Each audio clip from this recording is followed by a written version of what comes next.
तो एपिसोड की शुरुआत में हम देखते हैं बहुत सारे ड्रोन की मदद से शहर की चारों तरफ नजर रखा जाता है ये देखने के लिए कि कहीं तो कोई गड़बड़ तो नहीं। लेकिन तभी अचानक से पानी से एक मॉन्स्टर निकल के आ जाता है जिसके लिए सिटी को काइजू अलर्ट में डाल दिया जाता है। इमरजेंसी काइजू अलर्ट मोड पे डाल दिया जाता है और बाकी शहर के लोग को कोई सेफ शेल्टर में जाने के लिए बोल दिया जाता है। यहाँ पे काइजू का मतलब उसी तरीके का मॉन्स्टर को ही समझाया जाता है। उसके बाद हम देखते हैं डिफेंस फोर्स के कुछ हेलीकॉप्टर वहाँ पे आ जाता है और काइजू के पर फायरिंग शुरू कर देता है, लेकिन उसका कोई ज्यादा असर काइजू पर नहीं पड़ता। और इन सब चीजों को लोग अपने टीवी और मोबाइल पे देख रहे होते हैं और आपस में बात कर रहे थे कि इस बार कौन सा डिवीजन आएगा, और उन्हीं में से एक कहता है थर्ड डिवीजन।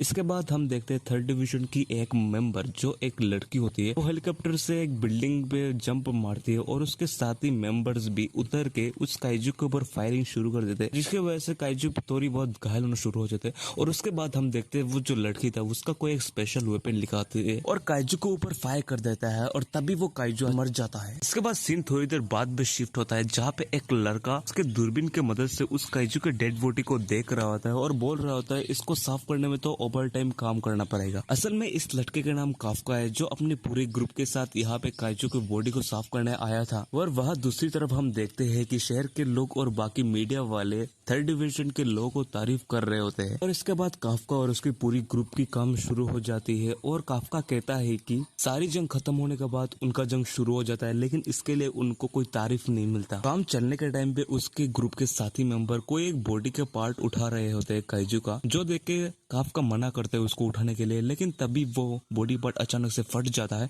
और उससे गर्म खून निकलता है, जिसकी वजह से एक बंदा घायल भी हो जाता है, जो देख के काफका वहाँ पे आके उसको दवाई लगाता है और उसे कंपनी से हट जान लेने के लिए भी बोलता है। और उसके बाद हम देखते हैं वहाँ पे काफका का सीनियर आ जाता है जो आके काफका को बोलता है कि और एक जगह पे उसको काम करना पड़ेगा क्योंकि उधर पे लोग बहुत ही कम है, और वो जगह था इंटेस्टाइन। अब ये सुनने के बाद काफका की तो मानो फटके चार हो गई थी, क्योंकि इंटेस्टाइन वो जगह थी जहाँ पे काइजू का सारे मल रहता है और वो जाना ही नहीं चाहता था। लेकिन उसका सीनियर उसको पकड़ के कहता है मैनेजमेंट से परमिशन मिल गई तो तुम्हें अब वहाँ जाना ही पड़ेगा। उसके बाद हम देखते हैं जब काफका रात को अपने घर में वापस आता है तब उसका हालत बहुत ज्यादा खराब था, क्योंकि उसने इंटेस्टाइन पे काम किया था और उधर का जो गन था वो अभी लगा हुआ है। और वह टीवी पर भी न्यूज रिपोर्टर वाले थर्ड डिवीजन के मेंबर्स को, खासकर मीना को जो उनकी कैप्टन होती है, उसका बहुत ज्यादा तारीफ कर रहे होते हैं, जो देख के काफका को अपनी बचपन की बात याद हो जाती है, जहाँ पे वो मीना को कहती है कि वो दोनों साथ में डिफेंस फोर्स ज्वाइन करेंगे। और उसके बाद सीन प्रेजेंट पे आ जाती है और वो कहता है कि ये वो कहाँ आ चुका है, लेकिन उसके बाद वो अपने को समझाता है कि वो भी तो सोसाइटी की मदद ही कर रहा है और एटलीस्ट उसको अच्छा खाना, अच्छा रहना और अच्छा पहनना तो मिल रहा है। नेक्स्ट डे जब काफका अपने काम के वहाँ पे गया था वो देखता है एक नया लड़का उनको ज्वाइन करता है जिसका नाम था रेनो। तो फुसन काफका को बताता है कि उसके रेनो डिफेंस फोर्स ज्वाइन करना चाहता है और उसका एग्जाम में अभी थोड़ी देर बाकी है, इसलिए वो इधर पे पार्ट टाइम के लिए ज्वाइन हुआ है। उसके बाद टोकुसन रेनो को भी बताता है कि काफका भी एक टाइम पे डिफेंस फोर्स ज्वाइन करना चाहता था, लेकिन उसने अब ये सब हार मान ली है। काम शुरू हो जाता है और उनके सीनियर काफका और रेनो दोनों को इंटेस्टाइन का काम देते हैं। लंच टाइम में रेनो कुछ खा नहीं पा रहा होता है बिकॉज उसको बहुत ज्यादा उल्टी आ रही होती है। ये देख के काफका को बहुत मजा आ रहा होता है, लेकिन उसे भी उल्टी आ रही होती है। रेनो कुछ खा नहीं पा रहा होता है, ये देख के काफका उसे एक मल्टीविटामिन देता है और बोलता है उसे खा लेना चाहिए नहीं तो वो मर जाएगा। उसके बाद काफका रेनो को नाक में लगाने के लिए भी कुछ देता है, जो देख के रेनो को थोड़ा बहुत अजीब लगता है और वो मना कर देता है, लेकिन काफका उसको जबरदस्ती करता है। शाम पे जब सारे लोग घर चले जाते हैं तब काफका पास देख के काफका को लगता है कि वो आज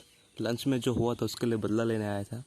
लेकिन रेनो उसको थैंक यू बोलता है क्योंकि काफका की वजह से वो अपना पहले दिन को झेल सका। जाते जाते रेनो ये भी बोलता है कि डिफेंस फोर्स में अप्लाई करने की एज लिमिट 12 के 32 कर दी गई है, वो चाहे तो ज्वाइन कर सकता है, लेकिन ये पूरी तरह से उसकी डिसीजन है। मगर उसने जब हार मान ली तब उसके चेहरे में उदासी साफ झलक रही थी। ये सुन के काफका रेनो को थैंक यू कहता है और ये भी कहता है कि तुम बहुत अच्छे हो। ये सुनकर रेनो बोलता है कि मुझे कोई फर्क नहीं पड़ता, लेकिन तभी अचानक से काइजू निकल के आ जाता है और रेनो को खाए जाने वाला था, लेकिन काफका उसको बचा लेता है और कहता है कि तुम यहाँ से भाग जाओ। ये सुनकर रेनो मना कर देता है, लेकिन काफका कहता है कि तुम्हें डिफेंस फोर्स ज्वाइन करना है तो यहाँ पे रह के तुम्हें जान नहीं गंवाना चाहिए। ये सुनकर रेनो वहाँ से भाग जाता है।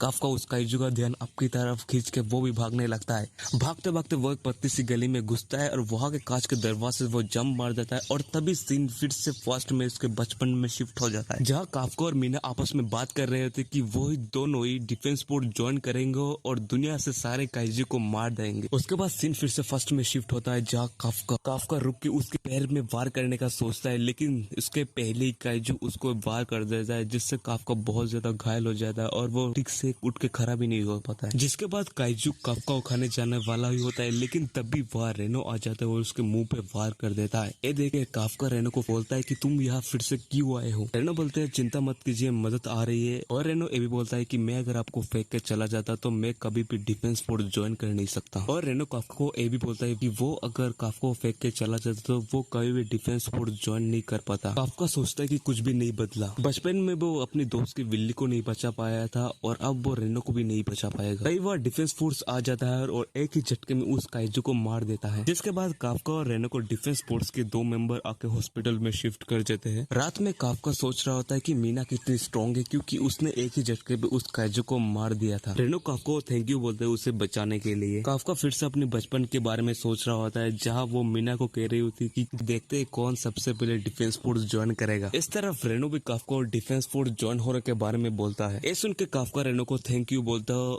और ये भी बोलता है कि हार मानना बुरी बात नहीं है, लेकिन खुद से झूठ बोलना बुरी बात है। और वो फिर से एक बार डिफेंस फोर्स ज्वाइन करने के लिए कोशिश करेगा। और तभी वह एक काइजू चला आता है जो काफका को बोलता है कि आखिरकार तुम मुझे मिल गए, और वो उसके मुंह पे चला जाता है। जिसके बाद काफका के शरीर में कुछ होने लगता है।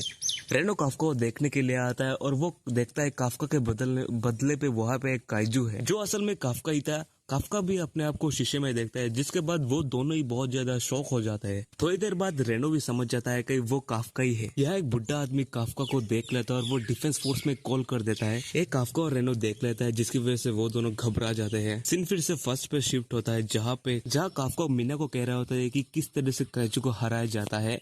ये सुन के मीना कहता है कि मुझे इन सबसे बहुत ज्यादा डर लगता है। काफका मीना को बोलता है कि कोई बात नहीं, जब कभी तुम्हें डर लगे मैं तुम्हारे साथ रहूंगा। तो ये सब चीज मीना याद कर रही होती है और वो उसे झूठा कहता है। और तभी उसे एक कॉल आता है जिसमें उसे पता चलता है कि हॉस्पिटल में एक काइजू है। और इसके बाद एपिसोड यहाँ पे ही खत्म हो जाता है। तो ये वीडियो कैसा लगा कमेंट पे बताओ। अगला एपिसोड देखने के लिए इस चैनल को सब्सक्राइब कर लो।